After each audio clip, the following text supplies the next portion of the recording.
প্রথম কোশ্চেন কি আছে, যদি অ্যাসিটিক অ্যাসিডের বিয়োজন ধ্রুবক 1.6 × 10⁻⁵ হয় তবে সোডিয়াম অ্যাসিটেটের আদ্র বিশ্লেষণের মাত্রা।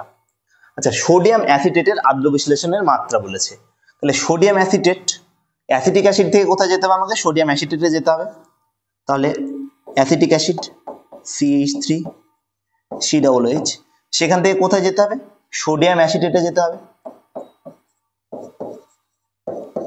এটা হচ্ছে সোডিয়াম অ্যাসিটেট।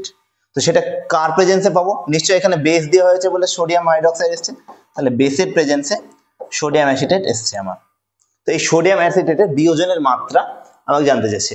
আমরা কি জানি, ionic product of water KW সমান কি জানি, ডিগ্রি অফ ডিসোসিয়েশন ইনটু অ্যাসিডের বিয়োজন মাত্রা।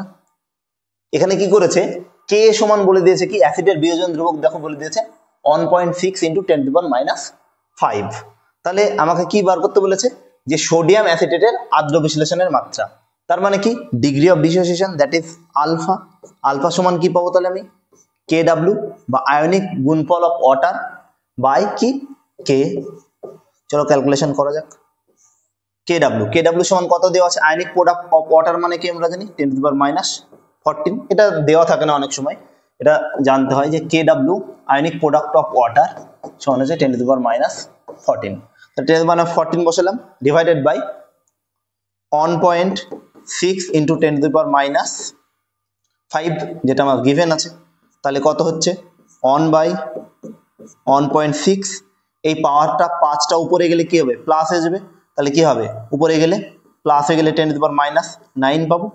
তাহলে 1/1.6 কে যদি আমি ভাগ করি তাহলে কি পাবো, 0.6 এর কাছাকাছি পাবো। তার মানে অ্যান্সার হবে হচ্ছে অপশন নম্বর ডি, 0.625 × 10⁻⁹। নেক্সট, নিম্নলিখিত অর্ধকোষ বিক্রিয়া হাফ সেল রিঅ্যাকশনগুলির প্রমাণ বিজারণ বিভব মানে রিডাকশন পোটেনশিয়াল দেওয়া আছে। তে বলেছে এই যে রিঅ্যাকশনটা কোষ বিক্রিয়ার ইএমএফ এর মান হবে, ইএমএফ মানে হচ্ছে ই সেল, জিরো সেল মানে হচ্ছে ই ক্যাথোড মাইনাস ই অ্যানোড। তো আমাকে দেখতে হবে এখানে ক্যাথোড কোনটা অ্যানোড কোনটা। তো এই রিঅ্যাকশনটাকে চলো আমি লিখছি, Fe+2 প্লাস জিঙ্ক, সেখান থেকে কি হচ্ছে Fe প্লাস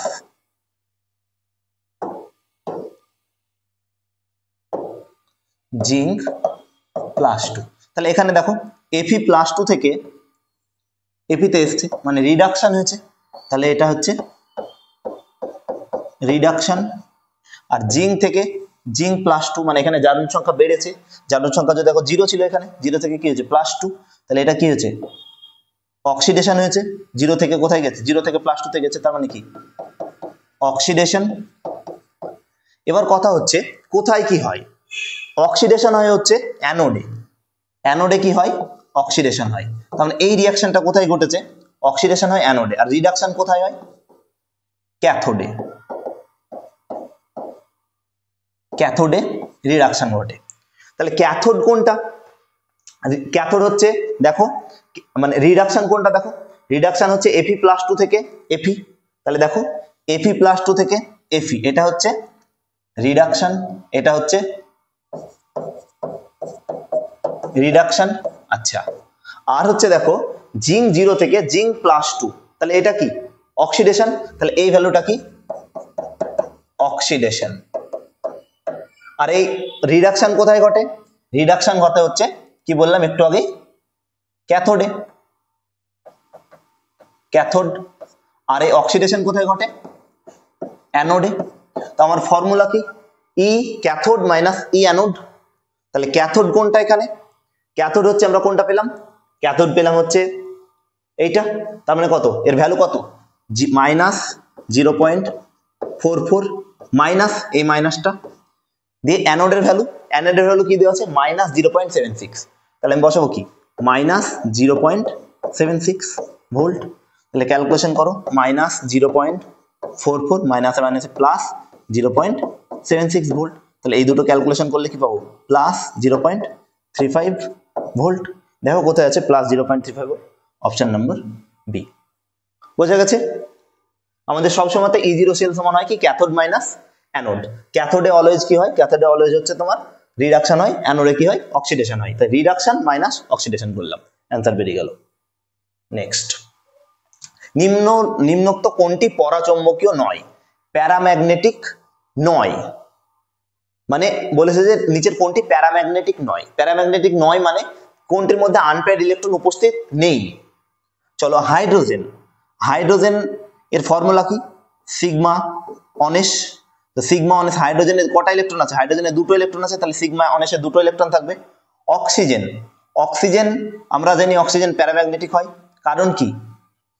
দেখো আমি একটা ফর্মুলা দিচ্ছি, sigma one s, sigma star one s, sigma 2s, sigma star 2s, sigma 2pz, pi 2px সমান হচ্ছে পাই 2py, পাই স্টার 2px সমান হচ্ছে পাই স্টার 2py সমান হচ্ছে সিগমা স্টার 2pz। দেখো প্যারাম্যাগনেটিক বা ডায়াম্যাগনেটিক মানে কি? যে কোথাও যদি আনপেয়ার্ড ইলেকট্রন থাকে, তাহলে অক্সিজেন, দেখো অক্সিজেনের ইলেকট্রন সংখ্যা কত? 16। অক্সিজেনের ইলেকট্রন সংখ্যা 16। তাহলে চলো 16 ফিল আপ করি। সিগমা অনেসে কত থাকবে? দুটো ইলেকট্রন থাকবে। সিগমা স্টার অনেসে কত থাকবে? দুটো। সিগমা 2s এ দুটো, সিগমা স্টার 2s এ দুটো, সিগমা 2pz এ দুটো। কটা হলো? 2 4 6 8 10 12 14। এবার দেখো আর দুটো ইলেকট্রন পড়ে রয়েছে, 16 মধ্যে আর দুটো ইলেকট্রন পড়েছে। এবার পাই স্টার 2px আর পাই স্টার 2py এর এনার্জি কি আছে? সমান দেওয়া আছে। তার মানে কি এখানে একটা ইলেকট্রন ফিল আপ হবে, এখানেও একটা ইলেকট্রন ফিল আপ হবে। তার মানে এখানে unpaired electron, oxygen unpaired electron কটা আছে? অক্সিজেন আনপেয়ার্ড ইলেকট্রন রয়েছে দুটো। অক্সিজেন আনপেয়ার্ড ইলেকট্রন সমান দুটো। তাহলে আনপেয়ার্ড ইলেকট্রন যদি থাকে তাহলে কি এটা তোমার হচ্ছে পরাচৌম্বকীয় নয়, তোমার হচ্ছে এটা কি পরাচৌম্বকীয়। তাহলে এটা পেলাম হচ্ছে আমি প্যারা, এটা পেলাম হচ্ছে প্যারা। দেখো হাইড্রোজেনে, দেখো হাইড্রোজেন 2 আছে, সিগমা অনেস। এখানে কি, এখানে কি আনপেয়ার্ড ইলেকট্রন আছে? এখানে আনপেয়ার্ড ইলেকট্রন নেই, তার মানে কি এটা ডায়া। চলো আরো চেক করি। অক্সিজেন প্লাস মানে কত? এখানে 15টা ইলেকট্রন আছে। 15টা ইলেকট্রন মানে কি? 15টা ইলেকট্রন মানে হচ্ছে যে, তাহলে এখানে দেখো 2 4 6 8 10 12 14, 15টা ইলেকট্রন মানে কি? এখানে একটা ইলেকট্রন, এই ইলেকট্রনটা থাকবে না, তাহলে এখানেও একটা আনপেয়ার্ড ইলেকট্রন থাকছে। তার মানে এটাও কি প্যারাম্যাগনেটিক। তাহলে কি বলেছে এটা তোমার হচ্ছে কি হচ্ছে? এখানেও একটা আনপেয়ার্ড ইলেকট্রন, এখানে আনপেয়ার্ড ইলেকট্রন কত? আনপেয়ার্ড ইলেকট্রন কত হচ্ছে? একটা। তাহলে এটাও কি প্যারাম্যাগনেটিক। আমাকে কি জানতে চেয়েছে? প্যারাম্যাগনেটিক নয়। নেক্সট কি রয়েছে? O2 2 মাইনাস, তার মানে 16 আর 2 18। 18 যদি হয় তাহলে দেখো 16 তো পর্যন্ত আমার এখানে ফিল আপ ছিল, তাহলে কি হবে? 18 কে কিভাবে ফিল আপ করবো? 18 কে ফিল আপ করতে গেলে এখানে দুটো ইলেকট্রন দিয়ে দেবো। দেখো 2 4 6 8 10 12 14, 2 16 2 18। দেখো সব কোথা কি আছে? সবগুলোতে কি আছে? পেয়ার্ড ইলেকট্রন আছে। তাহলে এটা কি প্যারা না ডায়া? এটা হচ্ছে ডায়া, এটা হচ্ছে ডায়াম্যাগনেটিক। তাহলে আমাকে বলেছে প্যারাম্যাগনেটিক নয়, নিম্নলিখিত কোনটা প্যারাম্যাগনেটিক? তার মানে কি হচ্ছে? এটাও প্যারাম্যাগনেটিক নয় আর এটাও হচ্ছে প্যারাম্যাগনেটিক নয়। ঠিক আছে, বেশ। নেক্সট চলো, নিম্নলিখিত যৌগগুলির কোনটিতে আয়রনের সর্বনিম্ন যোজ্যতা দেখা যায়? আয়রনের সর্বনিম্ন যোজ্যতা বের করতে হবে। তোমায় কি করতে হবে? এখানে আয়রনের যোজ্যতা বের করলে কিভাবে বের করা শিখেছিলাম, চলো একটা দেখিয়ে দিচ্ছি আবার। চলো আয়রনের যোজ্যতা বের করবো, তাহলে আয়রনকে কি করব? x ধরবো। তাহলে x প্লাস কটা পটাশিয়াম আছে? 3টে, তার যোজ্যতা কত? +1 করে হয়, +1 প্লাস কটা লিগ্যান্ড আছে? 6টা, তার কত? -1 করে হয়, তাহলে সমান 0। তাহলে x প্লাস 3 মাইনাস 6 সমান হচ্ছে 0। তাহলে x সমান কত? +3। তাহলে এখানে আয়রন কত হলো? +3। সিমিলারলি এখানে দেখবো কার্বন CO, এইটা হচ্ছে নিউট্রাল লিগ্যান্ড, এটা হচ্ছে নিউট্রাল লিগ্যান্ড। আর নিউট্রাল লিগ্যান্ডের জারণ সংখ্যা কত হয়? আমরা জানি নিউট্রাল লিগ্যান্ডের জারণ সংখ্যা 0। তাহলে এখানে আয়রনের জারণ সংখ্যা কত হবে? 0। এটা যদি বের করতে চাও, চলো এটারও বের করা দেখিয়ে দিচ্ছি আমি। অক্সাইড কত হয়? -2 হয়। তাহলে এখানে ধরো আয়রনকে আমি x ধরলাম, তার সাথে কত গুণ আছে?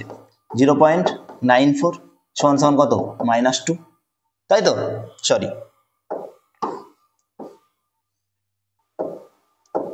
তাহলে কত হলো -2 সমান 0, তাহলে 0.94 x সমান 2, তাহলে x সমান কত 2 ডিভাইডেড বাই 0.94, তার মানে কত 200/94। এই আয়রনের জারণ সংখ্যাটা হচ্ছে 200/94। এভাবে যদি আমরা জারণ সংখ্যা বের করতে চাই, এখানে এটা হচ্ছে মোর সল্টে আয়রনের জারণ সংখ্যা হয় +2, এটাতে হয় +2। তো সবগুলোর মধ্যে দেখো কোনটা সব থেকে সর্বনিম্ন যোজ্যতা, এটা হচ্ছে 0, তাহলে এটা হলো অপশন নম্বর ডি। নেক্সট, অভিন্ন আকৃতিযুক্ত অনুযুগল হলো, এর কোনগুলোর মধ্যে আকৃতি হচ্ছে অভিন্ন? তো একটু ভালো করে দেখো এগুলো। PCl5, আমরা যদি ভেসপার থিওরি কাজে লাগাই তাহলে কি বলবো, PCl5 এর স্টেরিক নম্বর বের করবো কিভাবে, হাফ ইন্টু ফসফরাসের ভ্যালেন্স ইলেকট্রন 5 + 3 সমান কত 4, তার মানে হচ্ছে এটা sp3। এটা কত 3 আর 3 এ 6, তার মানে 3, এটা হচ্ছে sp2। এবার সবগুলোর বের করব, বের করে দেখবো যে এই C নম্বর অপশনটা আমরা চেক করব। দেখো XCF2, আমি টাইম বাঁচানোর জন্য সব অ্যান্সার গুলো করতে পারছি না, তোমাকে আমি XCF2 দেখাচ্ছি। এর করে দেখো, হাফ ইন্টু জেননের ভ্যালেন্স কত 8 প্লাস ফ্লোরিনের জন্য 2, তাহলে কত হলো 5 মানে কি sp3d। আচ্ছা এখানে দেখো বন্ড পেয়ার কটা রয়েছে, দুটো ফ্লোরিন রয়েছে, তার মানে কত বন্ড পেয়ার সমান 2, আর বন্ড পেয়ার যদি 2 হয় তাহলে লোন পেয়ার কটা থাকবে 3টে, কারণ স্টেরিক নম্বর 5। তাহলে দেখো এটা স্ট্রাকচার কেমন হওয়ার কথা ছিল, যদি 5টায় বন্ড পেয়ার হতো XCF2, স্ট্রাকচারটা কেমন দাঁড়াবে, এই মুহূর্তে XC2 স্ট্রাকচারটা দাঁড়াবে এরকম, এখানে XC। বেনস রুল অনুযায়ী লোন পেয়ার গুলো কোথায় যায়, সবসময় কর্নারের পজিশন হোল্ড করে।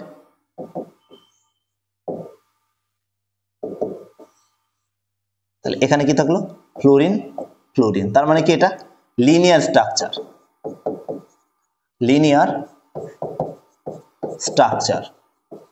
লিনিয়ার স্ট্রাকচার হলো এটা। সিমিলারলি কার্বন ডাইঅক্সাইডকে আঁকলে আমরা কিরকম দেখতে পাই, এটাও হচ্ছে লিনিয়ার স্ট্রাকচার,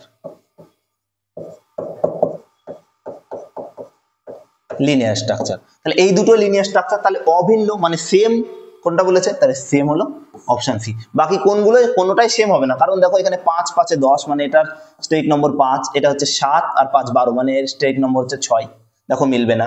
এটা হচ্ছে 4 আর 4 এ 8, মানে এটা হলো 4, এটা হলো 6 আর 4 এ 10, এটা মানে বাই 2 মানে হচ্ছে 5। সিমিলারলি দেখো কোনোটাই মিলবে না, এটা হচ্ছে এটা কত পেয়েছিলাম 4, এটা কত পেলাম 3, সব স্টেরিক নম্বর বলছি, কোনোটাই দেখো মিলবে না। তো এই দুটো স্ট্রাকচার কি হবে, সেম হবে, আমরা ভেসপার থিওরি থেকে এটা ডিটারমাইন করতে পারলাম।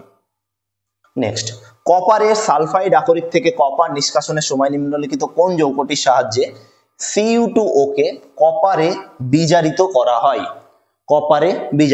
হয়, তাহলে কি হচ্ছে Cu2O, সেই কপারকে বিজারিত করা হয়, কি বিজারিত করে Cu2S, কি তৈরি করে কপার তৈরি করে, আর হচ্ছে সালফার ডাইঅক্সাইড গ্যাস তৈরি করে। রিঅ্যাকশনটা একটু ভালোভাবে দেখবে। তো কি হলো, সালফার ডাইঅক্সাইডের গ্যাস রিলিজ করলো, কে গ্যাস রিলিজ করলো Cu2S, তাহলে কোন যৌগটির সাহায্যে হবে, Cu2S এর সাহায্যে আমরা তোমার হচ্ছে কপার সালফাইড আকরিক থেকে কপার নিষ্কাশন করতে পারবো। নেক্সট, কোন বিকারক ব্যবহার করে দ্রবণে উপস্থিত SO4 2- এবং Cl- আয়ন থেকে SO4 2- আয়নটি দূরীভূত হবে। SO4 2- এর সাথে যদি আমি ব্যারাইটা দিই BaOH হোল টুয়াইস, তাহলে কি হবে, বেরিয়াম সালফেটের একটা হোয়াইট প্রেসিপিটেট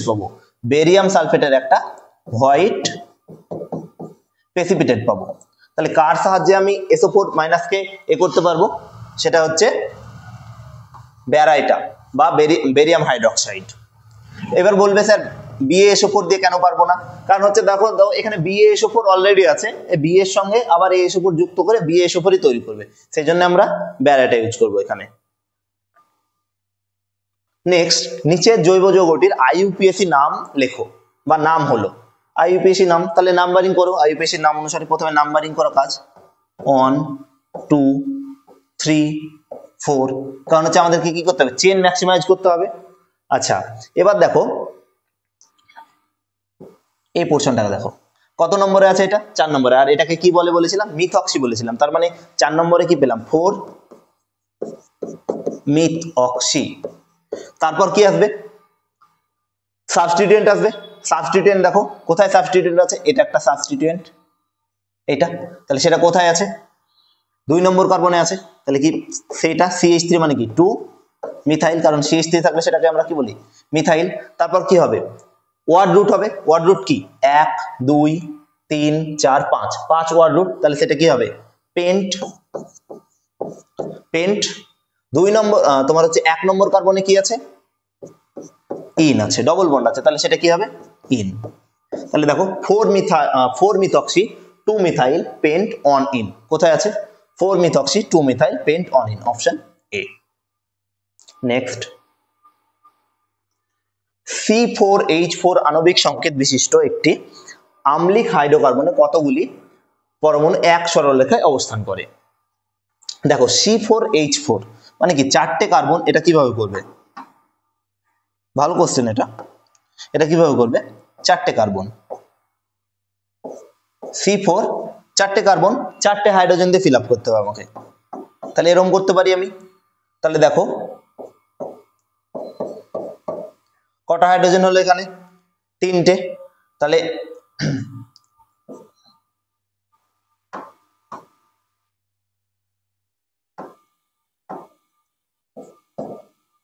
তার মানে কি এটাকে এইভাবে লিখতে পারি। তাহলে দেখো এই সব হাইড্রোজেন গুলো একই সরলরেখায় আছে, মানে কি রকম, যদি আমি এটাকে এভাবে লিখি একটু,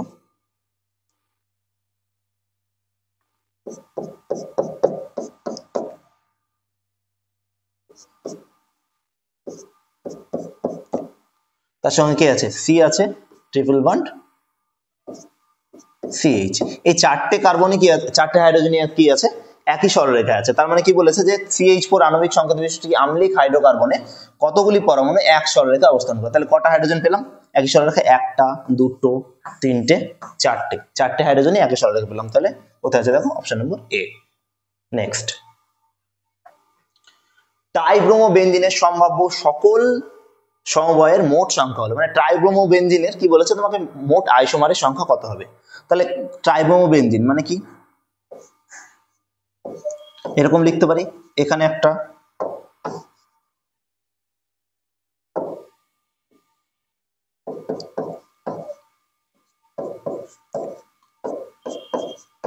তাহলে কি পেলাম দেখো, অন 2 3 4 5, তাহলে অন 3 5 ট্রাই ব্রোমো বেনজিন একটা পেলাম। দ্বিতীয় কি আছে আমার, এটাকে যদি একটু বোমিনের পজিশন গুলো তুমি চেঞ্জ করে দাও, এরকম যদি করো বিআর বিআর বিআর, এরকম করতে পারি, কি হতে পারে, তাহলে অন 2 3, তাহলে হলো one 2 3 tribromobenzene, 1 2 3 tribromobenzene. আর কি করা যেতে পারে, আর এরকম আরেকটা আনা যেতে পারে, দেখো আরো আনা যেতে পারে,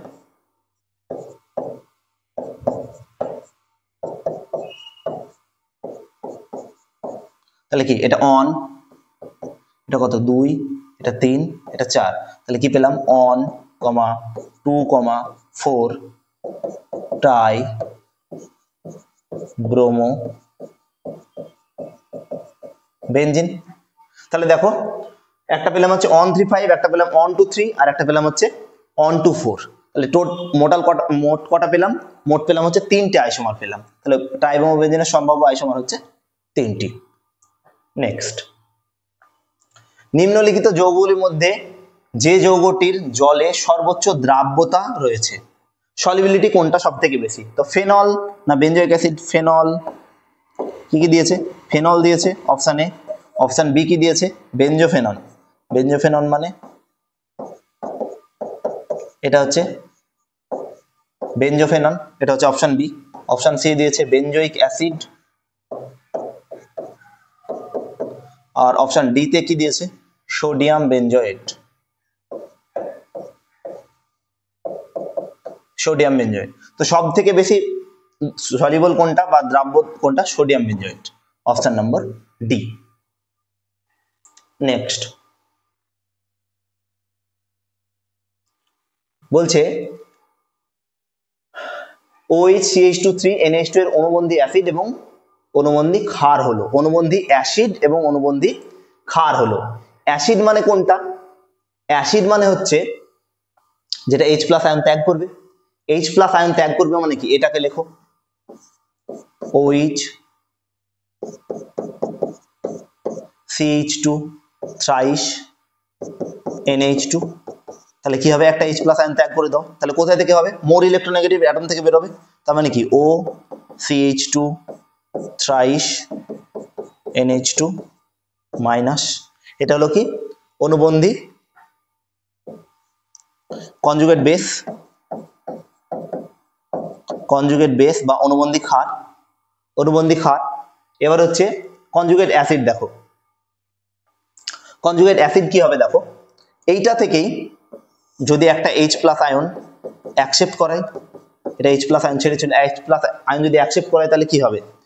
এই অক্সিজেন লোন পেয়ার দ্বারা অ্যাকসেপ্ট করবে, তাহলে কি পাবো আমি? OH2 plus CH2 thrice NH2। কোন অপশনে এটা আছে? দেখো H2O প্লাস এবং O CH2 CH3, তারপর দেখো একটা আছে হচ্ছে, তার মানে কোনটা হচ্ছে? Option number D. নেক্সট গ্যাসের, সরি কোশ্চেনটা একটু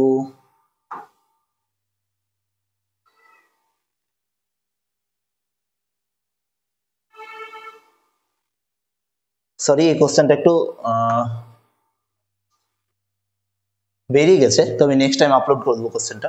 নেক্সট কোশ্চেন, সান্দ্রতা গুণাঙ্কের মাত্রা হলো। সান্দ্রতা গুণাঙ্ক মানে হচ্ছে coefficient of viscosity, coefficient of viscosity মানে কি? আমার viscous force F is equal to কি জানি আমি? F ইজিক্যাল টু জানি eta into dv by dx into A. আমার কি জানতে চেয়েছে? ইটা জানতে চেয়েছে, coefficient of viscosity. Coefficient of viscosity মানে কি? কোএফিসিয়েন্ট অফ ভিসকোসিটি ইটা, এটা যদি আমি ক্যালকুলেশন করি তাহলে দেখবো কোএফিসিয়েন্ট অফ ভিসকোসিটি বা সান্দ্রতা গুণাঙ্কের মাত্রা হচ্ছে ml-1 × 1। নেক্সট, একটি প্রথম ক্রম বিক্রিয়া শুরু হওয়ার 2 ঘন্টা পরে বিক্রিয়কের গাঢ়ত্ব প্রাথমিক গাঢ়ত্বের এত গুণ হয়, বিক্রিয়াটির অর্ধায় নির্ণয় করো। আমরা দুটো ফর্মুলা জানি, একটা জানি হচ্ছে K সমান 2.303 ফার্স্ট অর্ডার রিঅ্যাকশনের জন্য T লগ প্রারম্ভিক গাঢ়ত্ব বাই T সময় পরে গাঢ়ত্ব। তো আমাকে কি বলেছে? টাইম বলে দিয়েছে এখানে। দেখো এটাকে আমি এখানে ক্যালকুলেশন করছি, টাইম বলে দিয়েছে, T সমান কত বলেছে? 2 ঘন্টা পরে। তাহলে আমি লিখতে পারি K সমান 2.303 বাই T এর মান কত? 2 ইন্টু লগ, কি বলে দিয়েছে? যে প্রারম্ভিক গাঢ়ত্বের 0.0625 গুণ হয়। তাহলে কত? A0 by 0.0625 into A0। তাহলে A0 কেটে দাও, তাহলে কি পাবো আমি এখানে? 2.303 বাই 2 লগ 1 বাই এটা পাবো 1 বাই 0.0625, ক্যালকুলেশন ফার্দার করলে কি পাবো? 2.303 বাই 2 লগ, এই দশমিকটাকে যদি তুলতে যাই তাহলে কি হবে? 1 2 3 4টে আছে, তার মানে 1 এর পর 4টে শূন্য হবে, 1 2 3 4 বাই কি হবে? 625। তাহলে দেখো এটা হচ্ছে 10,000 বাই 625 পেয়ে গেলাম। তাহলে এটাকে এইভাবে ক্যালকুলেট করা যেতে পারে 2.303 বাই 2 লগ 10,000 মানে কত? 100, আর 625 মানে কত? 25, 25 25 625 হয়। তাহলে কত হবে? এই দুটো স্কয়ার, এই দুটো স্কয়ার। তো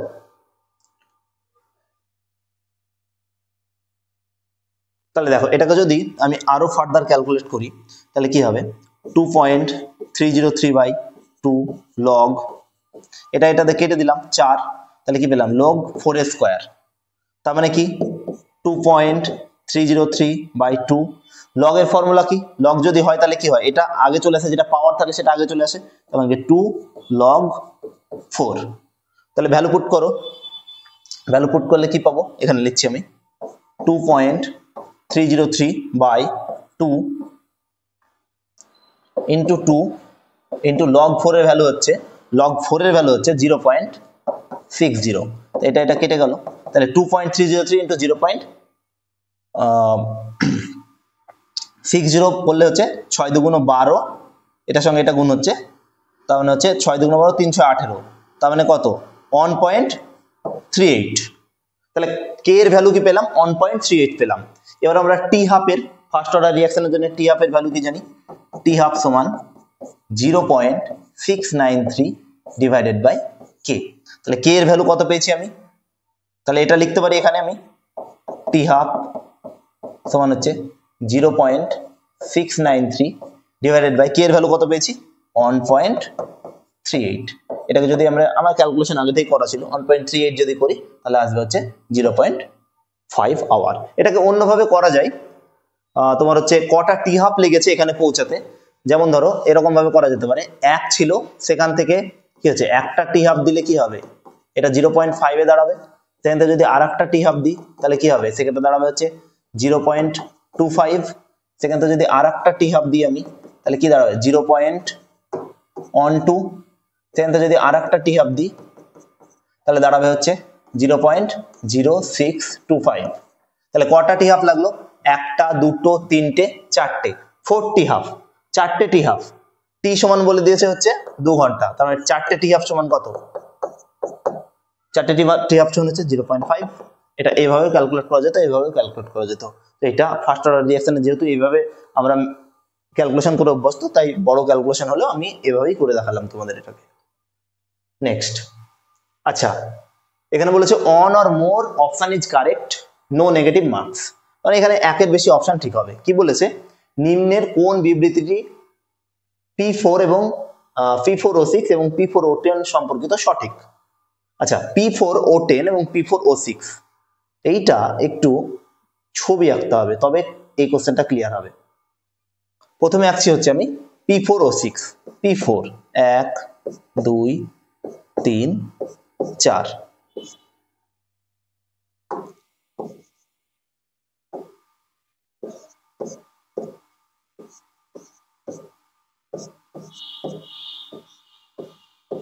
এটা হচ্ছে P4। দেখো 1 2 3 4 আর 6টা অক্সিজেন, 1 2 3 4 5 6, 6টা অক্সিজেন। তাহলে কি বলেছে যে, আর এটা হচ্ছে P4, এটা হচ্ছে P4O6 আর P4O10। P4O10 কি রকম হবে, সেম হবে, কি হবে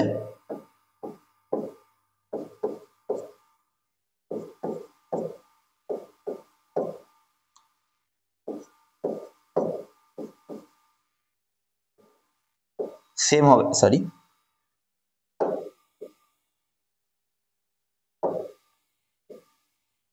সেম হবে, শুধু এখানে কি হবে একটা করে অক্সিজেন অ্যাড হয়ে যাবে।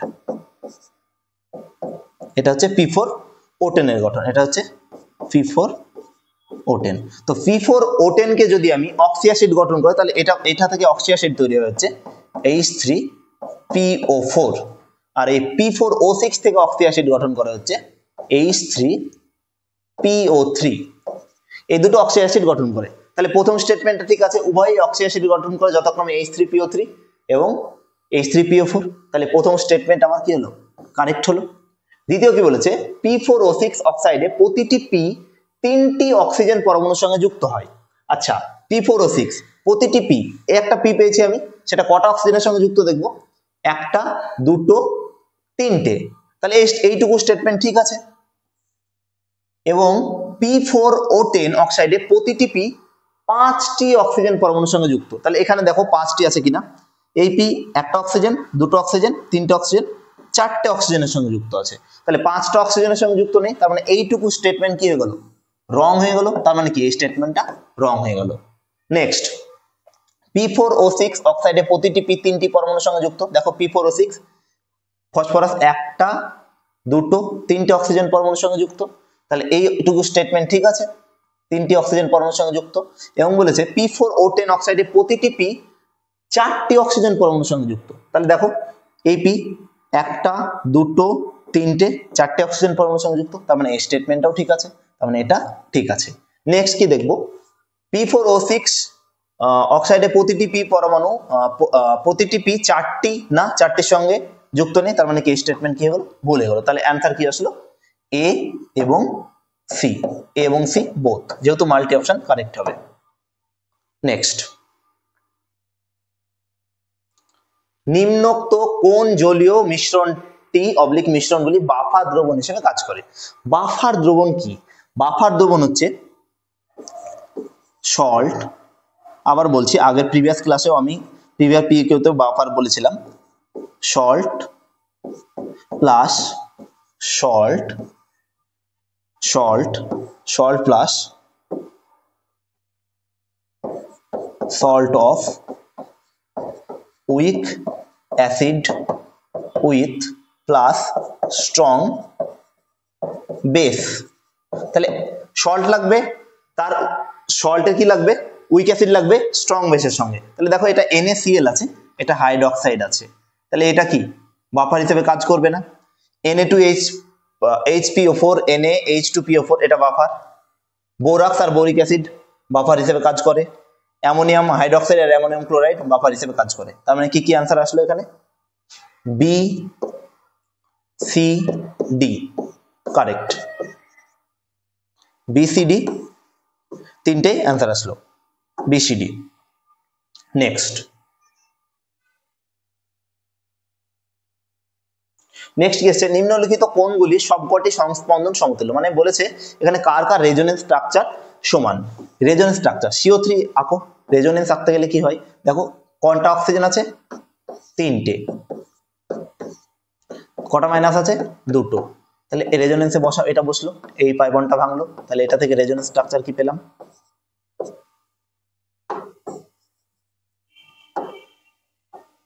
সি। এটা হয়ে গেল পাই বন্ড ভেঙে অক্সিজেনের মাথায় মাইনাস চলে আসলো, এখানে একটা ডবল বন্ড ফর্ম হলো, এখানে একটা মাইনাস ফর্ম হলো। তাহলে দেখো এটার এটার মধ্যে কোনো পার্থক্য আছে, এটাও যা এটাও তাই। এখানে কি ছিল, অক্সিজেনের মাথায় মাইনাস ছিল, এখানে এখানে দেখো একটা পাই বন্ড ছিল, এখানে একটা পাই বন্ড ফর্মেশন হয়েছে। এখানে দেখো 2টো অক্সিজেনের মাথায় মাইনাস ছিল, এখানে 2টো অক্সিজেনের মাথায় মাইনাস ছিল, এখানেও 2টো অক্সিজেনের মাথায় মাইনাস হয়েছে। তার মানে কি এর রেজোনেন্স স্ট্রাকচার কি সেম, তাহলে এটা একটা অ্যান্সার হবে। নেক্সট, এটাকে দেখবো আমরা, এখানেই করে দিচ্ছি আমি এটাকে, এর সংস্পন্দন সমতুল্য কিনা। তাহলে দেখো এই মাইনাস আছে, মাইনাস কি হবে, এখানে বসবে, এই পাই বন্ড ভেঙে বেরোবে, তাহলে এর রেজোনেন্স স্ট্রাকচার কি পাবো আমি, এরকম পাবো, H2C double bond C single bond O minus CH2, এরকম পাবো কি, অবশ্যই এরকম পাবো। এবার দেখো এখানে কি হয়েছে, এখানে ছিল হচ্ছে কার্বনের মাথায় মাইনাস, এখানে কি হচ্ছে অক্সিজেনের মাথায় মাইনাস চলে এসেছে, তাহলে চার্জ ডিস্ট্রিবিউশন ঠিক নেই, তার মানে কি এটা অ্যান্সার হবে না, এটা অ্যান্সার হবে না। নেক্সট, এটা হচ্ছে একটা অ্যালাইলিক ক্যাটায়ন দিয়েছে, দেখো কার্বোক্যাটায়ন দিয়েছে, তাহলে এটা রেজোনেন্স স্ট্রাকচার যদি করি আমি, তাহলে এই বন্ডটা এখানে বসবে, তাহলে এই রেজোনেন্স স্ট্রাকচার আমি কি পাবো, H2C double bond C single bond CH2, এর মাথাতে প্লাস।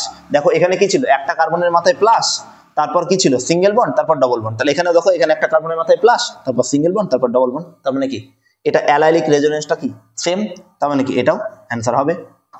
নেক্সট, এটাকে চেক করব, দেখো এটা কি আছে, রেজোনেন্স যায় কিনা, এখানে একটা লোন পেয়ার থাকবে, এই লোন পেয়ার কি হবে, এখানে বসবে, এই পাই বন্ডটা কি হবে, ভেঙে বেরোবে, তাহলে কি পাবো আমি,